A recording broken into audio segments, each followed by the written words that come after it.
وہ ماں کی گود میں تھے پھر بھی بڑے خوش تھے، شیر خدا کی باہوں میں تھے پھر بھی بڑے خوش تھے، حسن کے ساتھ سفر حج پہ تو بھی بڑے راضی تھے۔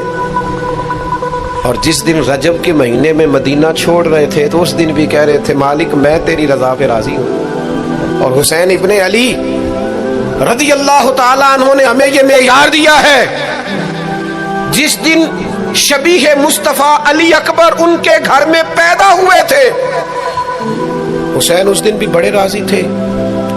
اور جب اللہ اکبر کہہ کے زخم کھا کے جناب علی اکبر گھوڑے سے زمین پر تشریف لائے تھے اور جوان بیٹے کو سہارا دے کر انہیں اٹھانا پڑے تھا، حسین اس دن بھی رب کی رضا پہ بڑے راضی تھے۔ اور جب چھوٹا سا بیٹا ان کی گود میں اس کی سانسیں اکھڑ رہی تھیں تو امام علی مقام اس وقت بھی اپنے رب کی رضا پہ بڑے ہی راضی تھے۔ حد ہو گئی، جس گلے کو محبوب چومتے تھے اس وقت بھی حسین راضی تھے، اور جب اسی گلے پہ خنجر چل رہے تھے تو امام علی مقام نے یہ نہیں کہا کہ مالک میرا اتنا امتحان، آخر میرے مسئلے کب حل ہوں گے، میری مشکلات کب حل ہوں گی، آخر کس وقت، یہ نہیں فرمایا، بلکہ یہ سارا کچھ سہ کے دونوں ہاتھ زمین پہ بچھا کے سجدہ شکر ادا کر کے کہا مالک جہاں تو رکھے حسین وہاں راضی ہے۔ یاد رکھیں اگر آج جوانی ہے تو بڑھاپا آئے گا، آج اگر صحت بالکل ٹھیک ہے تو آہستہ آہستہ خدا نخواستہ قبا اور اعصاب کمزور ہونے لگتے ہیں۔ ہمیں نا ذہنی طور پر تیار رہنا ہے۔ لوگ کہتے ہیں جناب پتہ نہیں میں بڑا پریشان ہوں، ایک مشکل ختم ہوتی ہے دوسری شروع ہو جاتی ہے۔ میں نے کہا یہ مشکل نہیں، یہی تو مزہ ہے زندگی کا۔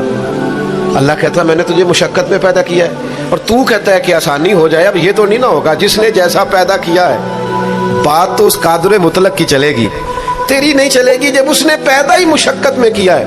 آپ اس بات کو یاد رکھیں اور اس کو اچھی طرح سمجھ لیں کہ آپ جب تک مزاج مشقت کا نہیں بناتے، ایک کے بعد دوسری، دوسری کے بعد تیسری، تیسری کے بعد چوتھی مشقتیں راہ دیکھ رہی ہیں، اور جو مشقتوں کے عادی نہیں وہ پھر پچھلی صفوں میں ہے، جو مشقتوں کے عادی نہیں وہ پھر کسی صورت بھی نہ نام بنا سکتے ہیں نہ کام کر سکتے۔ جس کو آرام کرنا ہے، جس کو سکون سے سونا ہے، وہ منزل نہیں پا سکتا۔ آپ کو آگے بڑھنا ہے، آپ کو جد و جہد کرنی ہے، آپ کو کوشش کرنی ہے، آپ کو باہمت رہنا ہے۔ حضرت عمر سے کسی نے کہا تھا کہ میں آپ سے ملنا تو چاہتا تھا پر دوپہر کا ٹائم تھا، میں آیا نہیں، کہیں آپ سو نہ رہے ہو۔ تو جناب عمر رو پڑے، فرمانے لگے سویا کرتا تھا کبھی، جب سے ابو بکر یہ چابیاں میرے ہاتھ میں دے گئے ہیں نا تو دن کی بات کرتا ہے، میں رات کو نہیں سو پاتا، اٹھ اٹھ کے حضور کی امت کی خبرگیری کرتا ہوں۔ رات جگہ میرا نصیب بن گئے ہیں، آنکھوں کی نیند رخصت ہو گئی ہے، لہجوں میں آرام نکل گیا ہے۔ اور بھائی جب آپ کو جد و جہد کرنی ہے، جب آپ کو آگے بڑھنا ہے، ذہن بناؤ یار، طبیعت بناؤ، آگے بڑھنا ہے، مشقت کرنی ہے، نیند تھوڑی کم لینی ہے، زبان کے ذائقے مزے کے کھانے تھوڑے کم کرنے۔ ہم نے اپنی مرضی سے وہ لیٹے ہیں، وہ آرام کر رہے ہیں، اسے تھوڑا اٹھ کر سوچنا۔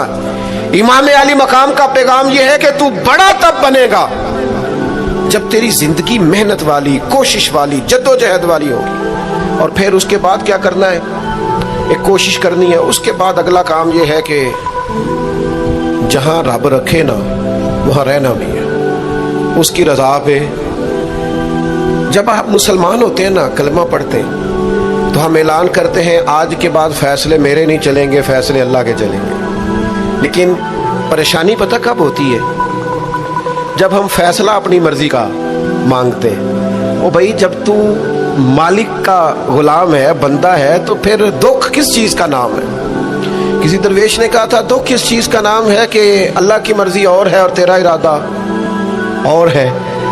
تو کہتا ہے بات اس طرح بنے جس طرح میں چاہتا ہوں، رب کہتا ہے نہیں میں نے فیصلہ کر لیا ہے، پھر تو دکھی ہوتا ہے۔ سکھی والا کون ہوتا ہے؟ جو رب کر دے وہ کہے بالکل ٹھیک ہے، وہ کہے بالکل۔ اور قرآن مجید نے اسے بیان کیا، رضی اللہ عنہم ورضوا عنہ۔ یہ کربلا کا دوسرا پہلو، ایک پہلو مشقت جد و جہد، ایک پہلو یہ کہ رضی اللہ عنہم ورضوا عنہ۔ اللہ کہتا ہے میرے بندوں کی شان یہ ہے کہ اللہ ان سے راضی ہے اور وہ اللہ سے راضی ہے۔ اللہ ان سے راضی ہے اور وہ بھی راضی ہیں اللہ سے. اللہ نے جہاں رکھا ہے وہ اللہ سے. ایک پہلو یہ ہے کہ اللہ راضی ہو جائے, ایک پہلو یہ ہے کہ بندہ راضی ہو جائے. رب فرماتا ہے ذالک الفوز العظیم, وہ اللہ سے راضی, اللہ ان سے راضی, یہ بہت بڑی کامیابی ہے. امام محمد غزالی رحمۃ اللہ علیہ سے کسی نے کہا تھا زیادہ مشکل کیا ہے, اللہ کا راضی ہونا کہ بندے کا؟ تو امام صاحب فرمانے لگے رب تو مہربان ہی بڑا ہے, بڑی جلدی راضی ہو جاتا ہے. دو صرف آنسو بہائے سچی توبہ کے مالک راضی ہے. کسی غریب کی مدد کر دے اخلاص سے, اللہ راضی ہے. اللہ تو جلدی راضی ہو جاتا ہے, مشکل یہ ہے کہ بندہ نہیں راضی ہوتا. یہ اس نے ہر روز ایک نئی امید لگائی ہوئی ہے, ہر روز اس کا نیا رنگ ہے, یہ راضی نہیں ہوتا. حضرت موسیٰ علیہ السلام نے اللہ کی بارگاہ میں عرض کی مالک میری قوم یہ عرض کرتی ہے کہ تو بتا تو ہم سے کیسے راضی ہوگا. حضرت موسیٰ اپنی قوم کی عرض لے کر مالک کی بارگاہ میں کوہ طور پہ حاضر ہے. او یارو اسے دل کی تختی پہ لکھ لینا. عرض کی مالک میری قوم کہتی ہے رب کریم کے حضور عرض کریں کہ ہمیں بتائے ہمارا رب ہم سے کیسے راضی ہوگا. تو حضرت کلیم کہتے ہیں جب رب کی بارگاہ میں عرض کیا تو مالک نے فرمایا ان سے جا کے کہو وہ مجھ سے راضی ہو جائیں, بس وہ راضی ہو جائے میں بھی ان سے راضی ہو جاؤں گا. حضرت سیدنا عبداللہ ابن عمر رضی اللہ تعالیٰ عنہ کا صاحبزادہ بڑا سخت علیل ہو گیا. بچے بیمار ہو جائیں تو تکلیف بڑی ہوتی ہے انسان کی طبیعت کو. حضرت عبداللہ ابن عمر کے بیٹے بڑے سخت علیل ہو گئے. جناب عبداللہ ابن عمر بڑے پریشان ہیں, کبھی ادھر جاتے ہیں کبھی ادھر جاتے ہیں, اس حکیم کے پاس اس طبیب سخت پریشان. آپ کے دوست احباب دیکھتے کہ حضرت عبداللہ ابن عمر بڑے سخت آزمائش میں, بیٹے کا انتقال ہو گیا, صحت نہ ہو سکی, اللہ کا حکم آ گیا. اب یہ جو انتقال ہے یہ ظاہر ہے بیماری سے زیادہ مشکل کام ہے, بیٹا چلا ہی گیا ہے. لیکن وہ لوگ کہتے ہیں جب ہم بعد میں تعزیت کرنے کے لیے گئے تو جناب عبداللہ ابن عمر کو بڑا مطمئن دیکھا. تو ہم نے عرض کی کہ حضور اس وقت تو صرف بیمار تھا تو آپ زیادہ تسلی میں نہیں تھے اور اب آپ بڑے تسلی میں محسوس ہوتے ہیں, وجہ؟ تو فرمانے لگے جب تک میری ذمہ داری تھا نا میں پریشان تھا, اب خدا کے کرم اور رحمت کی جگہ پہ چلا گیا, اللہ کا فیصلہ آ گیا ہے اور میں سمجھا ہوں کہ میرا رب اسے اپنی بارگاہ میں بلانا چاہتا ہے, لہذا میں پورے طور پر مطمئن. اب میں اللہ کی رضا پہ پوری طور پر راضی ہوں. میرے عزیز جب تک یہ رضا حاصل نہیں, کیا لطیف انداز ہے. وہ ہمارے ایک بڑے زبردست رائٹر تھے صاحبزادہ خورشید احمد گیلانی مرحوم, ان کا ایک مضمون چھپا ایک دفعہ امت کا پہلا صوفی. تو وہ ٹائٹل دیکھ کر مجھے بڑی تجسس ہوا کہ کس کو, چونکہ ہم صوفیاء کی جماعت ہیں, کس بزرگ کا تذکرہ کیا انہوں نے, امت کا سب سے پہلا صوفی. تو جب مضمون کھولا تو امت کا سب سے پہلا صوفی انہوں نے جناب صدیق اکبر کو قرار دیا. فرمایا یہ پہلے درویش ہے اس امت کے, حضرت ابو بکر صدیق. حضرت ابو بکر صدیق علیل ہو گئے, بیمار ہو گئے. تو یہ دیکھیے ذرا ان کا انداز تصوف. یار دوست پتہ لینے گئے تو ایک روٹین ہوتی ہے نا, جب لوگ تیمارداری کرنے جاتے ہیں تو کہتے ہیں کسی ڈاکٹر کو دکھایا ہے. سب لوگ آپ کے گرد بیٹھے ہیں تو کہنے لگے ابو بکر طبیب کو دکھایا ہے؟ فرمانے لگے ہاں طبیب دیکھ گیا ہے اور طبیب دیکھتا رہتا ہے. تو کہا پھر طبیب نے کیا کہا ہے؟ کہنے لگے طبیب نے کہا فعال لما یرید.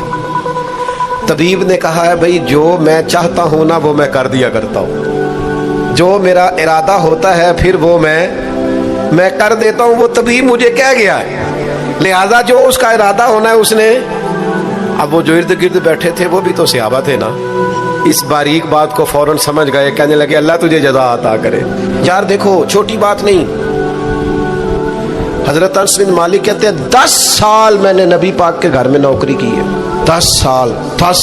1 سال کے بعد لوگ اکتا جاتے ہیں, سارا پتہ چل جاتا ہے. اس کے بعد وہ چاہتے نہیں رہتی, بندہ پرانا ہو جاتا ہے. اکرام احترام اللہ ماشاءاللہ وہ نہیں رہتا. فرماتے ہیں 10 سال حضور کے گھر میں نوکری کی, پورے 10 سال ایک دفعہ بھی رسول پاک نے اوف نہیں کہا.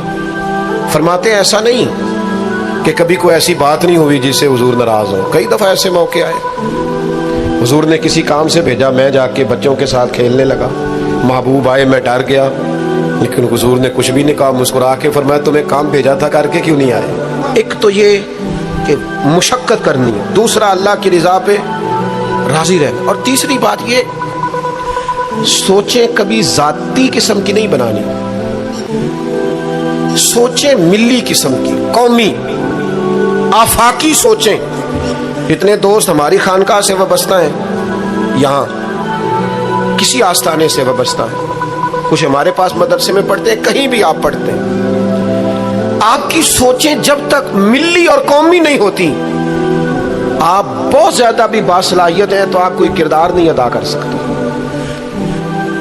آپ کو اللہ نے جو صلاحیت دی ہے وہ دین کے لیے خرچ کریں، کوئی بھی صلاحیت ہے آپ کی عزیز، وسیع الظرفی وسیع المشرب، آپ اپنی صلاحیت سے قومی فائدہ کریں۔ آپ کیا مطلب ملی باتیں، چھوٹی باتیں، چھوٹا سا ذہن، چھوٹی سی بات، آپ وسیع بات کریں۔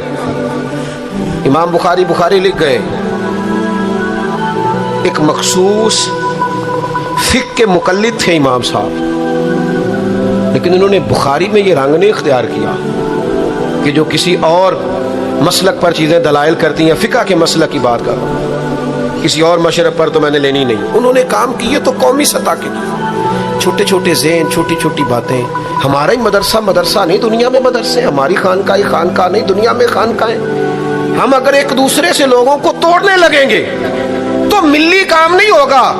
ہم گھر نہیں بنانا چاہتے، ہم رسول اللہ کا دین تعمیر کرنا چاہتے ہیں، دین اس امت کے اندر لانا چاہتے ہیں، نافذ کرنا چاہتے ہیں۔ تو ہم تو تھوڑے سے لوگ ہیں کام کرنے والے جو پوری دنیا میں کام کر رہے، کہیں بھی کوئی کام کر رہا ہے۔ ہم نبی پاک کا دین لانا چاہتے ہیں تو ہم تو ہر ایک کو سپورٹ کرتے ہیں، جو تھوڑا سا بھی کام کر رہا ہے اسے سپورٹ کرتے ہیں۔ میری آپ سے گزارش ہے، جس کاز کے لیے امام حسین نے جان دی تھی نا، اس کاز پر کام کرنے کی ضرورت ہے۔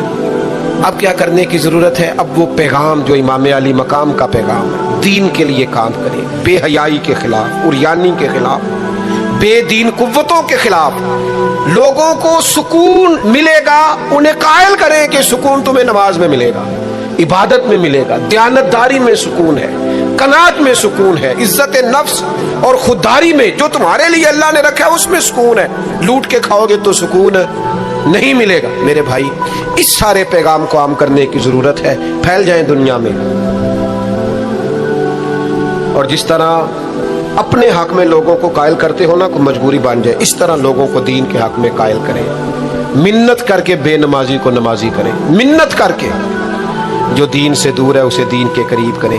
آپ کوشش کریں کہ فروغ دین ہو، جہاں مسجد نہیں تعمیر مسجد میں کردار ادا کریں۔ اپنے لہجوں سے ہر تھکاوٹ اتار کے آگے بڑھو، ملی قومی سوچیں پیدا کرو۔ ہم نے اس وطن کو بھی تعمیر کرنا ہے، دین کے لیے ہم نے اپنے آپ کو پیش کرنا ہے جس حد تک ہو سکے۔ اور دین کی تبلیغ کا سب سے بہترین طریقہ یہ ہے۔ امام جعفر صادق سے کسی نے کہا تھا میں دین کی تبلیغ کرنا چاہتا ہوں، کیا کروں؟ پیغام میں امام حسین کانفرنس میں بات ختم کرتے وقت امام حسین کے پوتے کی بات سنا رہا ہوں، کہا حضور دین کی تبلیغ کرنا چاہتا ہوں، کیا کروں؟ فرمانے لگے دین پہ عمل کرنا شروع کر دے، یہ دین کی تبلیغ۔ آپ کا اچھا اخلاق یہ دین کی تبلیغ، آپ کا معاف کرنے کا جذبہ یہ دین کی تبلیغ، آپ کی خیر خواہی، لوگوں کا بھلا کرنا یہی دین کی تبلیغ۔ صرف تقریر سے تبلیغ نہیں کریں آپ کا عمل اور کردار یہ دین کی تبلیغ ہے۔